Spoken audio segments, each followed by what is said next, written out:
Olá, amados, paz seja convosco. Sejam bem-vindos para mais uma aula da Escola Bíblica da Família. Na aula de hoje, a aula número 8, nós vamos estudar Filipenses, o capítulo 2, do verso 12 ao 18. A metodologia está aí na telinha, você já conhece. O entendendo um pouco, o caminhando pela palavra, o aplicando em nossas vidas e o exercendo a fé. Amados, no entendendo um pouco sobre o texto estudado hoje, nós iremos conversar sobre o desenvolvimento da fé, da salvação. Somos encorajados pelo apóstolo Paulo a prosseguirmos firmemente na vida com Deus.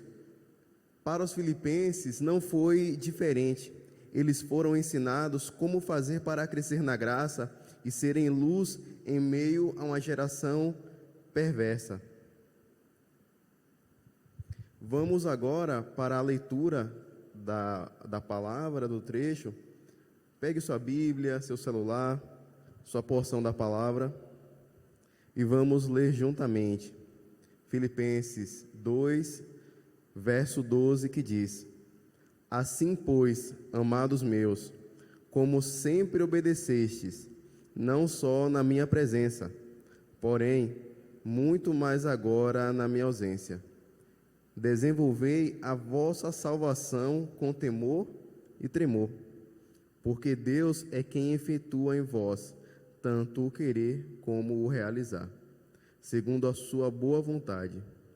Fazei tudo sem murmurações nem contendas, para que vos torneis irrepreensíveis e sinceros, filhos de Deus, inculpáveis no meio de uma geração pervertida e corrupta, na qual resplandeceis como luzeiros no mundo,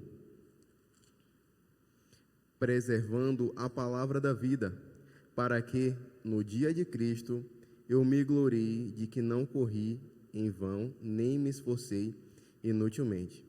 Entretanto, mesmo que seja eu oferecido por libação sobre o sacrifício e serviço da vossa fé, alegro-me e, com todos vós, me congratulo.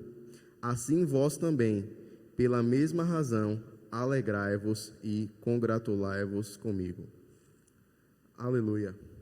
Amados, a divisão textual a qual nós temos hoje se configura da seguinte forma: os versos 12 e 13 falam sobre o desenvolvimento da salvação. Os versos 14 e 16 a 16 falam sobre uma conduta que aponta para um chamado. E o verso 17 ao 18, a alegria que vem do alto. No verso 12 diz: Assim, pois, amados meus, como sempre obedecestes, não só na minha presença, porém muito mais agora na minha ausência, desenvolvei a vossa salvação com temor e tremor. Paulo ele foi bastante direto, ele foi muito claro logo no início do estudo. Ele fala sobre o principal objetivo dos versos, que é o desenvolvimento da salvação. Esse é o principal objetivo do estudo. Geralmente, uma das características de Paulo é que ele faz algumas digressões, ou seja, ele entra no assunto, fala sobre o assunto, depois entra em outro assunto, fala sobre esse outro assunto, depois ele retorna para o primeiro assunto e dá o arremate na sua intenção. Só que agora ele foi muito mais claro, ele foi muito preciso, pois logo de início ele falou: desenvolvei a vossa salvação. Que palavra importante e poderosa. Hoje nós seremos ensinados e nós vamos abordar sobre a importância de desenvolver a salvação, pois ela é a base, é o requisito mínimo que nós devemos possuir na caminhada cristã. E esse ensino, ele aponta, ele desemboca, ele comunica ao meu e ao seu coração sobre a nossa vida, sobre o nosso relacionamento com o Senhor.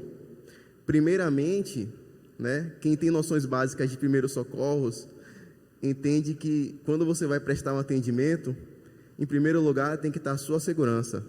Em primeiro lugar tem que estar a sua forma de abordagem, a sua segurança antes de cuidar do outro. E aqui é a mesma coisa, é muito parecido, não há diferença. Nós temos que focar primeiramente, antes de tudo, na nossa salvação, na nossa comunhão, na palavra que Deus tem e que transforma a minha vida para que da minha vida eu possa alcançar outras vidas. Então, Paulo, ele conecta e dá um status de ordenança.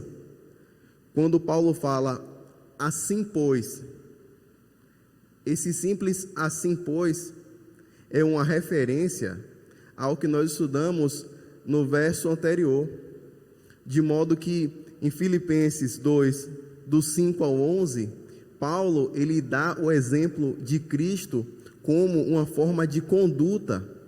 E além disso, além de trazer a imagem de Cristo como referência na forma de viver e relacionamento, ele também explica a autoridade que Cristo tem sobre todas as coisas. E aí, em seguida, ele continua o estudo, o ensino que foi falado em Filipenses 2, do 5 ao 11, como se fosse, olha, agora vocês sabem, vocês têm o conhecimento, que nós temos a referência maior que é Cristo, nós temos, ele recebeu um nome que é acima de todo nome, ele recebeu toda a autoridade nos céus, na terra e debaixo da terra, e essa autoridade está sobre nós. Mas agora que nós sabemos que nós temos uma consciência situacional de quem nós somos e quem está sobre nós, o poder que atua na vida da igreja, agora vocês têm que se desenvolver. Então, na nossa vida não é diferente. Apenas quando nós conhecemos quem Cristo é e quem nós somos diante de Deus, nós podemos tomar posse e desenvolver a nossa salvação. É como se um peixe que está fora d'água, certamente ele vai morrer. Aquele que não desenvolve a sua salvação, a sua caminhada cristã, inevitavelmente ele vai morrer na praia. Ele não vai atingir o alvo, ele vai ter uma vida cristã pobre no sentido de espiritualidade. Então, irmãos, é muito importante, porque nós somos exortados a que nós venhamos crescer na graça, no conhecimento, né? Sermos embasados por essa palavra que é viva. No terceiro aspecto, Paulo fala sobre o desenvolvimento como um processo de continuidade. Ora, lembra que nós falamos do contexto anterior, Filipenses 2, do 5 ao 11? Agora nós estamos caminhando, nós estamos indo.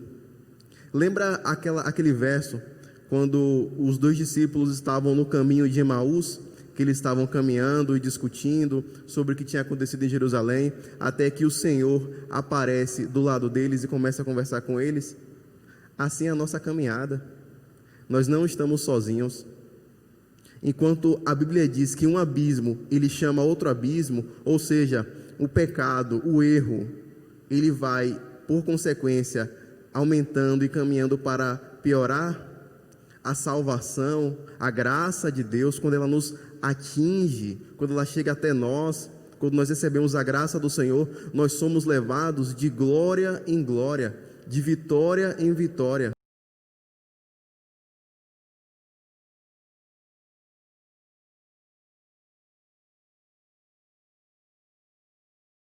Da nossa vida. Sem a alegria do Senhor, nós não conseguiremos nem superar sequer uma topada que a gente toma no chão. Quando o nosso dedinho bate na quina do móvel, sem Jesus, nós não temos forças de nós mesmos para superar o menor dos problemas, das dificuldades. E por último, há um tom de seriedade. Quando Paulo fala temor e tremor, ele está dando um tom de respeito, um tom de seriedade, de modo que Paulo, ele chacoalha para nós a ideia de um evangelho fácil.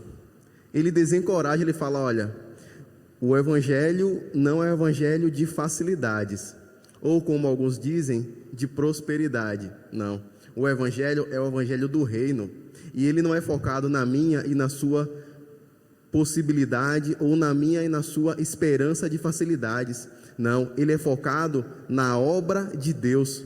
De modo que Mateus 28:18, Jesus falou, toda autoridade me foi dada aí de pregar o evangelho a toda criatura. Então, irmãos, Paulo fala, olha, vocês têm que ter temor, vocês têm que ter tremor, vocês têm que ter reverência, vocês têm que entender que o evangelho do reino, ele é em torno de Cristo e não em torno da sua vida. É como se fosse um freio de arrumação. Então, o evangelho do reino, ele é de Deus, ele é para Deus, é o que o Senhor recebe de nós, e não apenas o que nós recebemos dele, porque ele já deu todas as coisas no seu Filho Jesus Cristo. No verso 13, vocês vão acompanhar no slide, diz, porque é Deus quem efetua em vós tanto o querer como o realizar, segundo a sua boa vontade. Aleluia, que palavra rica, que verso rico. Por que eu estou falando isso, irmãos? Porque ele traz uma verdade bíblica, um princípio teológico que muitas vezes nós nos esquecemos. Quando diz no primeiro tópico, não é de nós mesmos, nós somos ensinados e orientados sobre quem é que opera em nós. É o Senhor. Como nós falamos há 2 minutos atrás, a obra do Senhor, o reino do Senhor é sobre Deus, não é sobre nós. Não é o objetivo principal o meu conforto. Ora, é bom que nós temos uma vida confortável, mas nós vivemos em prol do reino. Nós devemos nos desgastar, como Paulo se desgastou, em prol do reino de Deus. Nós o amamos porque ele nos amou primeiro, e agora fica tudo mais claro. A obra do Senhor, o agir do Senhor, não é porque eu sou capacitado, ou porque eu tenho um nível de escolaridade alto, ou porque eu tenho uma boa dicção, uma boa oratória. Não. A obra de Deus, ela é exitosa porque o Espírito de Deus atua na vida da igreja. Não somos nós mesmos. Se amanhã eu não estiver aqui dando aula, vai ter outra pessoa e mais capacitada e mais usada por Deus, porque a diferença não sou eu, é o Espírito de Deus que habita em nós. Aleluia. Nós entendemos, próximo tópico, a soberania divina, onde o Senhor, por meio do seu Espírito, ele motiva, ele leva, ele desperta em nós todas as coisas. Quando o apóstolo Paulo fala o querer e o realizar, ele está dizendo diretamente que tudo de bom que nós temos e aquilo que nós queremos e que nós realizamos, nós só o fazemos porque o Senhor opera em nós. Não há nada de bom que eu possa entregar. O melhor que eu posso fazer é me colocar diante do Senhor em santidade e pedir para que eu venha diminuir, que o Senhor venha aparecer. E essa é uma mensagem muito importante, voltando agora, fazendo uma digressão, ao que aconteceu em Filipos, em que Paulo fala lá no início do capítulo 2, em que uns pregavam por inveja, outros por porfia, outros pregavam querendo se aparecer, querendo ter um lugar de favorecimento na congregação. E Paulo, ele está dando uma palmada e dizendo, olha, o que vocês acham que vocês estão fazendo não é de vocês, é do Senhor, é de Deus. Nem vocês mesmos querem realizar algo bom, é o Senhor que motiva vocês a quererem. Nós somos vasos, lembra? O vaso, ele não recebe a glória, até porque ele não produz, o vaso apenas contém. Que nós sejamos vasos para receber, ter em nós o Espírito Santo e derramá-lo sobre outras vidas, através da palavra, do ensino, do aconselho. Aleluia. Como nós falamos, é um princípio teológico. Então aprenda, irmãos, aprendam. Aquilo que nós fazemos na palavra, na obra, de bom, não vem de nós.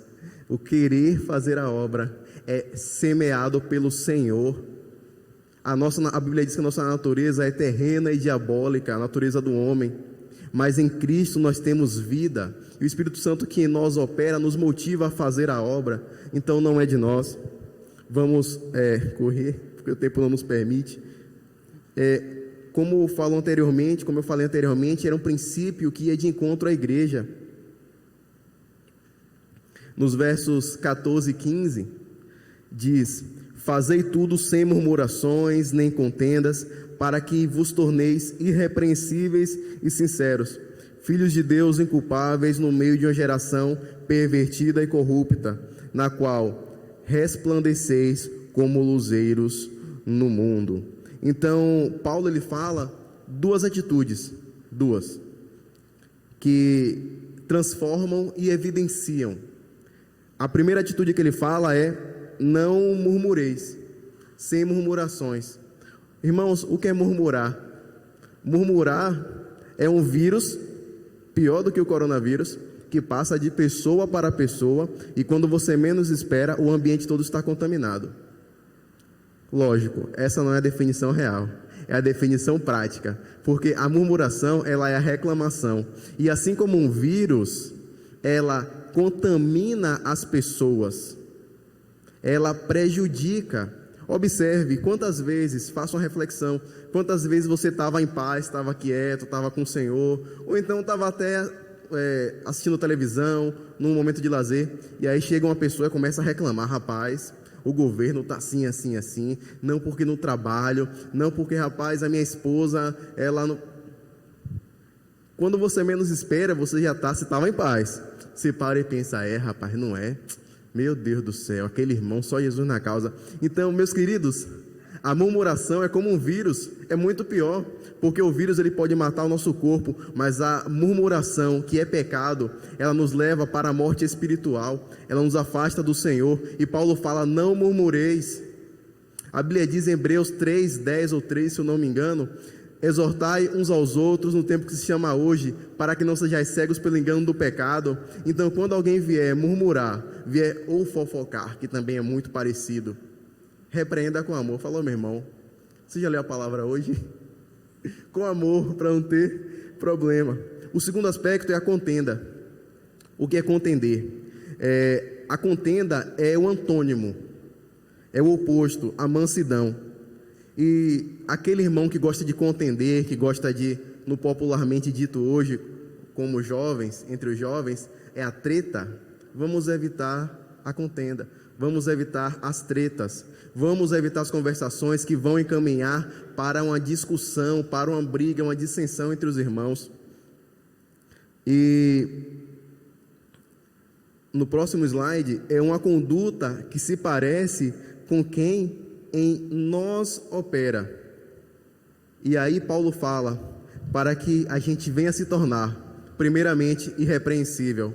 O que é irrepreensível? É aquele que não pode ser repreendido, que mesmo que você queira, você não vai achar nada nele que seja reprovável.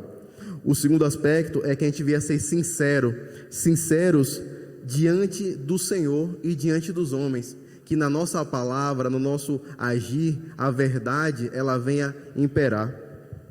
E por último, é o segundo, que atestam a nossa paternidade, quando ele fala: se vocês não murmurarem, não ficarem fazendo contendas, vocês serão irrepreensíveis, sinceros, e isso vai caracterizá-los como filhos de Deus. A nossa paternidade, ela é entendida diante dos homens quando o Espírito Santo atua em nós e gera um resultado em que a sociedade vê em nós o próprio Deus agindo. Então é algo de dentro, é algo que está em nós e que é evidenciado por quem está fora. Aleluia. E por último, os tempos passam, mas o cenário permanece. E aí Paulo fala: filhos de Deus inculpáveis, em quem não se pode colocar a culpa.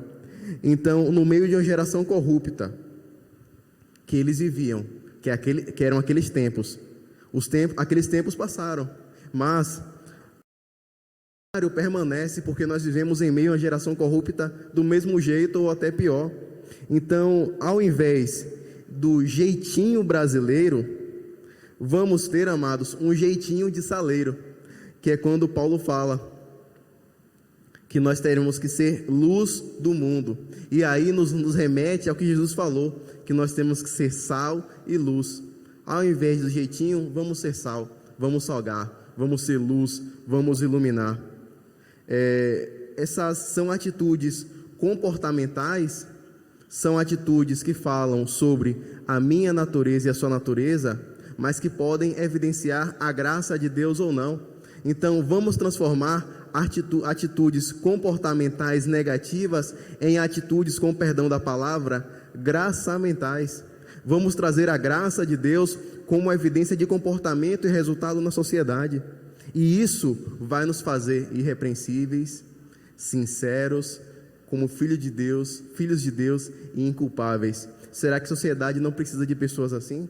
Será que a nossa congregação não precisa de pessoas assim? Será que na minha e na sua família não precisamos ser assim? Aleluia. E por último, no verso 16 diz: preservando a palavra da vida, para que no dia de Cristo eu me glorie de que não corri em vão, nem me esforcei inutilmente. Então é no dia a dia, é um panorama. E se você observar no slide, vai ter murmurações e contendas, vai ter uma chavezinha, nessa chave vai ter a palavra testemunho. Então as murmurações e contendas, elas advocam em nossa vida, trazendo um testemunho. E embaixo, preservando a palavra. Se você não murmura, não tem contenda, você tem um bom testemunho. A sociedade, ela é impactada pelo meu testemunho, pelo seu testemunho, porque nós somos as Bíblias que a sociedade, que as pessoas leem. E no segundo ponto, fechando, Paulo fala, preservando a palavra. Então, a partir do momento que a sociedade nos vê como referência, nós temos a oportunidade de levar a palavra.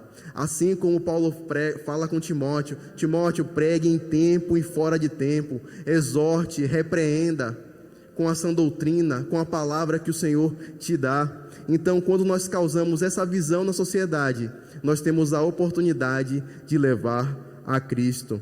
Aleluia. E por último, o fruto do trabalho.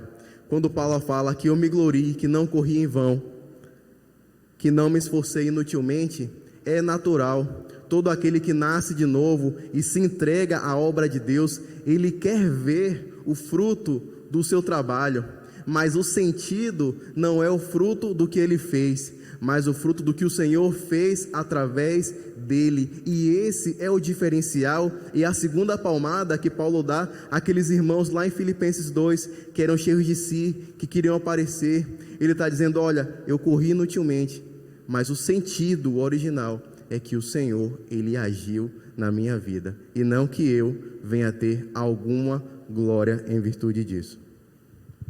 Nos versos 17 e 18, já puxaram a minha orelha por causa do horário, diz: entretanto, mesmo que eu seja oferecido por libação sobre o sacrifício e serviço da vossa fé, alegro-me e com todos vós me congratulo.